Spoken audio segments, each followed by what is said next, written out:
Audio Jungle. Audio Jungle.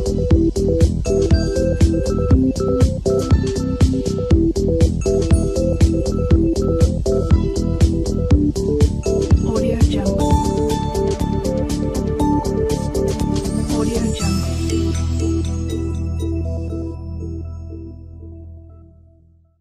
Muy buenas, hoy vamos a resolver el ejercicio 4 de la opción A del examen de reserva 3 del año 2017.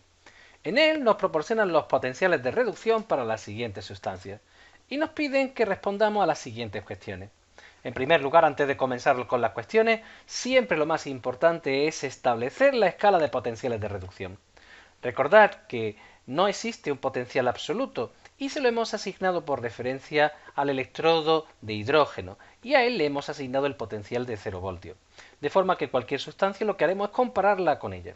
Si una sustancia tiene un potencial de reducción por encima del potencial de referencia, lo que diremos es que tiene más tendencia que el hidrógeno a reducirse. Mientras que si esta sustancia se encuentra por debajo en valor del potencial de reducción del hidrógeno, que es 0 voltios, diremos que esta sustancia tiene más dificultad para reducirse que el hidrógeno. Debemos de recordar que en la primera cuestión lo que nos dicen es: ¿el cloro podrá oxidar al catión hierro 2 a hierro 3? En realidad lo que nos estamos preguntando es si el cloro va a tener más capacidad de reducirse que el catión hierro 2. Fijaros que la respuesta podría ser sencilla si nosotros comprobamos dónde se encuentra el cloro y su potencial de reducción. El cloro es una sustancia que puede ganar 2 electrones para generar 2 aniones cloruro. Como podéis ver, en la escala de potenciales de reducción es la sustancia que se encuentra más arriba y por tanto es la sustancia que se tiene más facilidad para reducirse.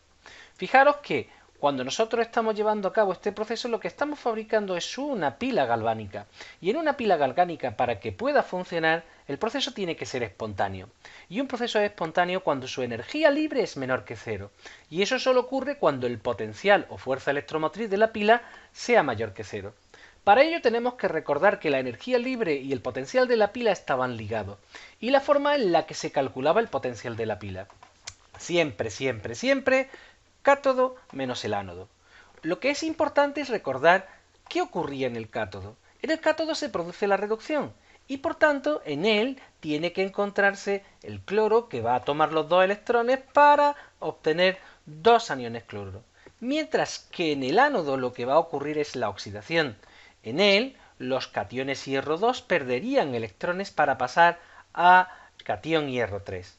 Así, lo que nos planteamos es cuál sería la fuerza electromotriz de esta pila. Y en este caso, como podéis observar, cuando calculamos la diferencia entre el potencial del cátodo menos el ánodo, sale positivo. Por tanto, la energía libre de este proceso será menor que cero y el proceso será espontáneo. Diferente es lo que nos piden en el apartado B. Fijaros, en el apartado B nos dan la estructura de una pila. Así que nosotros tendremos que comprender a partir de ese esquema de la pila quién es el cátodo y quién es el ánodo. Esta pila está formada por zinc sólido, iones de zinc, un puente salino, que son las 2 rayitas, una disolución que contiene protones y y un electrodo que estaría formado por una placa de platino en la cual se iría depositando el hidrógeno gaseoso. Así, lo que tenemos que tener claro es, cuando pintamos nosotros el esquema de la pila, es que siempre, siempre, siempre, siempre, siempre, en este esquema, el ánodo se encuentra a la izquierda del esquema, es decir, donde ocurre la oxidación, mientras que el cátodo se encuentra a la derecha de lo que es el propio esquema. En él se produce la reducción. Ya veremos al final si este proceso va a ocurrir, pero lo que tenemos que tener claro es que en el ánodo y en el cátodo van a ocurrir en 2 disoluciones. En la primera tendremos introducido un electrodo de zinc y en la segunda iones zinc 2, mientras que en la segunda tendremos protones y tendremos una placa de platino que es la que va a actuar como electrodo metálico. De forma que ahí es donde se va a ir desprendiendo el hidrógeno. Fijaros que las 2 rayitas lo que nos representan es el puente salino que impide que el proceso se corte llegado un momento.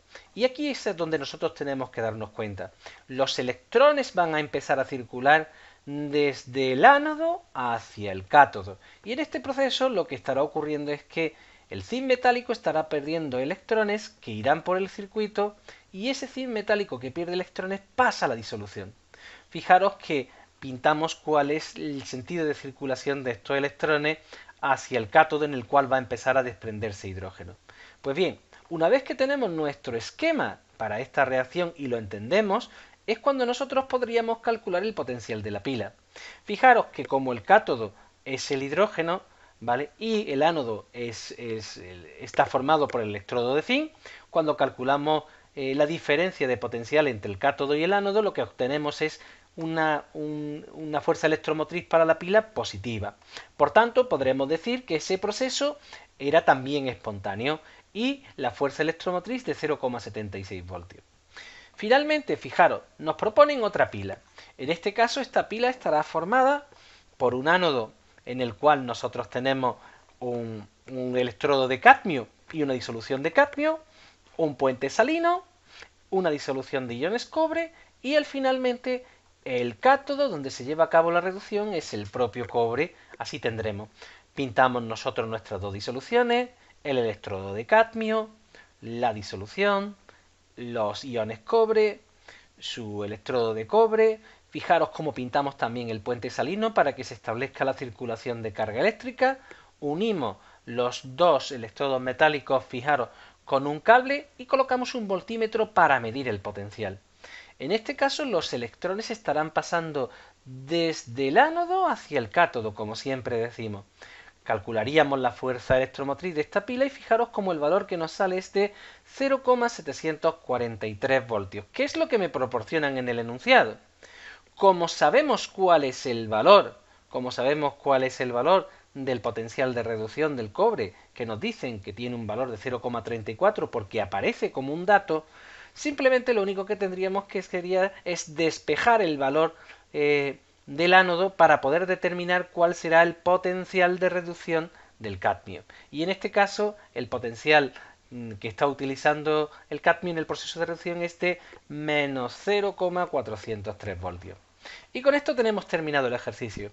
Los problemas de pilas galvánicas son bastante sencillitos si ponemos la especial atención en determinar y en saber qué procesos ocurren en el ánodo, qué procesos ocurren en el cátodo y para qué nos sirve la escala de potenciales de reducción. Espero que os haya sido de utilidad. Nos vemos en el siguiente. ¡Mucho ánimo!